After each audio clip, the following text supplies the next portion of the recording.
안녕하세요. 최재봉의 마케팅 톡톡입니다. 오늘은 소상공인들이 주로 장사가 안 될 때 가장 많이 이야기하는 것이 우리는 상권이 안 좋아서 또는 내 위치가 별로 안 좋아서 장사가 안 된다는 이야기를 굉장히 많이 하고 있습니다. 그런데 정말 그럴까요?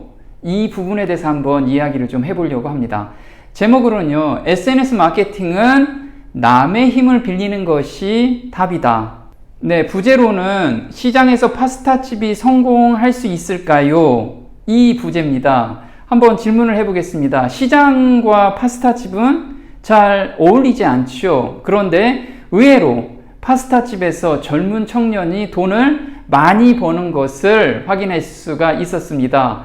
어떻게 그렇게 돈을 벌 수 있었는지 그 방법에 대해서 한번 알아보도록 하겠습니다. 상권 분석에는 두 가지 방법이 있습니다. 창업을 시작하시는 분들이라면 상권 분석 꼭 해야겠죠. 네, 주변에서 이거 하면은 괜찮겠다, 이 말 듣고 창업하시는 분 없죠. 네, 만약 그렇게 하신 분이 있다면 다시 생각해 보시기 바랍니다. 자, 상권 분석하는 것은 정형화된 상권 분석 시스템이 있습니다. 네이버에서 상권 분석 시스템이라고 한번 검색해 보시기 바랍니다. 그러면 소상공인을 위해서 제공하고 있습니다. 여기에는 소상공인 시장진흥공단에서 이걸 진행하고 있는데요. 상권 분석하고 상권 개요, 업종 분석, 매출 분석, 인구 분석, 지역 분석까지 아주 디테일하게 잘 돼 있습니다. 그런데 이것만 가지고 만약에 창업을 한다고 하면 어떨까요? 네, 대부분 망할 겁니다. 왜 그럴까요? 네, 이거는 정량적인 겁니다. 숫자적인 것이기 때문에 숫자는 현실과는 상당히 차이가 있습니다. 그래서 정량적인 거 말고 사람들이 어떤 니즈를 가지고 있는지를 복합적으로 분석해야지만 장사를 해도 수익이 날 수가 있습니다. 자, 상권 분석 두 번째는 뭐냐면 고객의 흐름을 파악하고 그들의 니즈를 충족하는 아이템을 찾아야만 됩니다. 이게 무슨 얘기인지 한번 자세히 알아보겠습니다.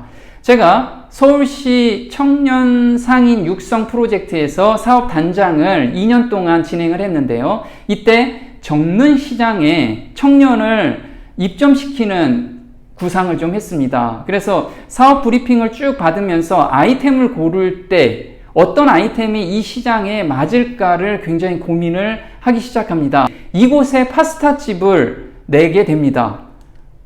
왜 냈을까요? 한번 보겠습니다. 먼저 고객의 흐름을 파악하고 그들의 니즈를 충족시키는 아이템이라고 조금 전에 말씀을 드렸습니다. 그래서 저희가 고객의 흐름을 한번 파악해 봤어요. 어떤 흐름을 파악해 보냐면 정릉 시장의 특징은 뭐냐면 일반 시장하고 약간 차이가 있습니다. 어떤 차이가 있냐면 주거 공간이 저 위쪽에 있었고요. 그 다음에 시장을 가로질러서 버스 정류장이 있었습니다. 그래서 인구 통계를 저희가 확인해 봤어요. 확인해 보니까 30, 40대 주부가 굉장히 많이 분포가 되어 있었습니다. 그러니까 그 주거 공간에 아파트나 또는 개인 주택에는 누가 많이 살고 있다고요? 네, 30, 40대 젊은 층들이 많이 살고 있었던 거죠.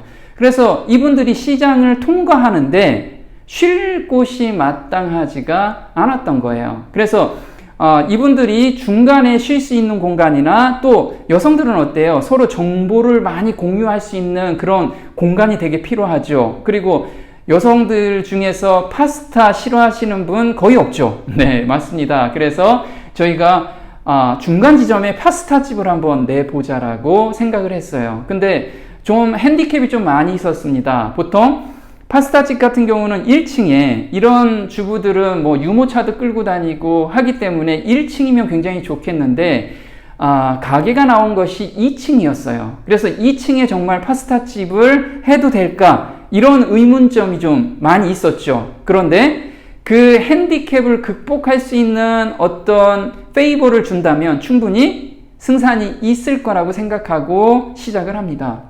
그래서 지금 정릉시장은 이런 구조로 되어 있죠. 자, 파스타집 구성을 누구 위주로 했다고요? 네, 주부들 30, 40대 위주로 모든 것을 세팅을 합니다. 어떤 걸 세팅하냐면 일단 2층의 핸디캡을 극복하기 위해서 무엇이면 가장 좋을까요? 예, 일단 공간과 그 다음에 가격 이런 부분들을 저희가 주부 눈높이에 맞추기 시작합니다. 그래서 주부 위주의 인테리어를 저희가 했고요.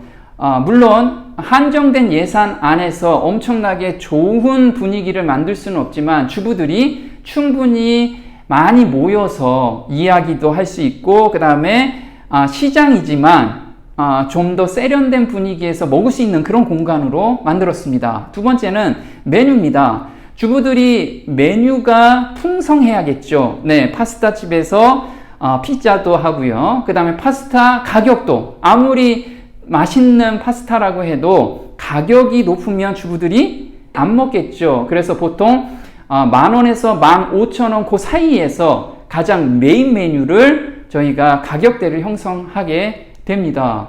자, 파스타집 한번 볼까요? 2층에 지금 위치해 있습니다. 1층에는 닭발집도 있고요. 그 다음에 해성전기라고 전기집도 있습니다. 그걸 뚫고 올라가야 되는데 이 굉장히 핸디캡입니다. 그래서 올라가는 계단에 이렇게 인테리어를 꾸며놨습니다. 아주 단순하지만 사람들이 볼 때 다른 데하고 좀 차별화됐다. 그리고 짚고 올라갈 수 있게끔 봉도 이렇게 설치했습니다.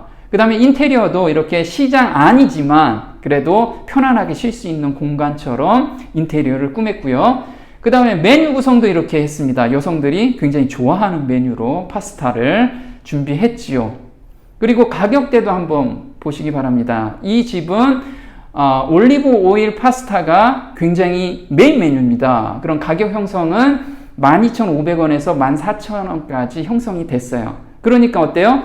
주부들이 부담 없이 와서 여기서 파스타도 먹고 커피도 마시고 그 다음에 와인도 즐길 수 있는 그런 집으로 자리를 잡게 됩니다.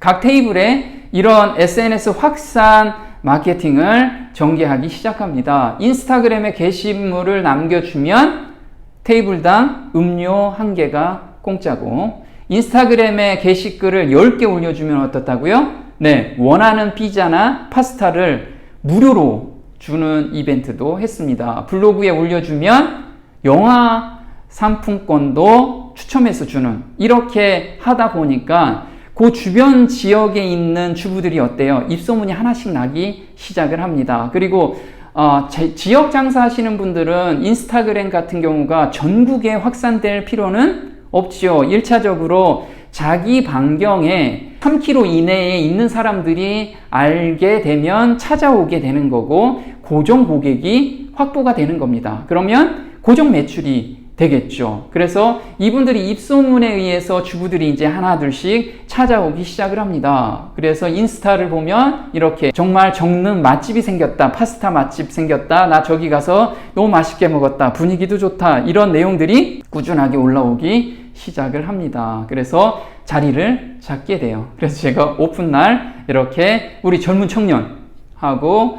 제가 응원을 해주고 왔습니다. 네, 이 청년이 어느 정도 벌까요? 네, 보통 창업하고 나서 청년 창업에서 어느 정도 수익이 나야 번다고 생각할까요? 보통 500에서 1000만 원 그 사이에 수익이 발생되면 네, 안정적으로 이분이 그 구간에서 돈을 벌고 있습니다. 네, 정리하자면요. 상권은 획일적으로 적용하지 말라. 지금 소상공인들이 창업을 해서 난 지역 때문에, 난 위치 때문에 지금 장사가 안 된다 하면 그 위치에서 사람들이 좋아할 만한 메뉴를 찾아내는 겁니다. 그래서 지금 메뉴를 너무 고집하지 마시고요. 사람들이 좋아하는 메뉴를 한번 제공해 보시기 바랍니다. 두 번째는 핸디캡이죠. 아까 2층이라고 그랬습니다. 핸디캡은 훨씬 큰 페이버를 주면 극복할 수 있다는 겁니다. 그 훨씬 큰 이익이 뭘까요? 네, 분위기도 될 수 있고 가격이 될 수도 있습니다. 네, 그걸 한번 찾아봤으면 좋겠어요. 사람들의 필요를 찾아내서 제공을 하라. 그렇죠? 그 다음에 SNS는 나 혼자 죽으라고 하는 것이 아니라 손님의 힘을 빌리면 훨씬 빠르게 확산할 수가 있다. 그리고 모든 사람을 잡을 필요가 없이 내 주변 반경 3km 내에 있는 사람만 잡으면 안정적인 매출은 보장될 수 있다라는 걸 명심했으면 좋겠습니다. 네. 오늘 마케팅 톡톡 도움이 좀 되셨나요? 도움이 되셨다면 구독 신청 꼭 해주시고요. 다음 시간에 또 뵙겠습니다. 고맙습니다.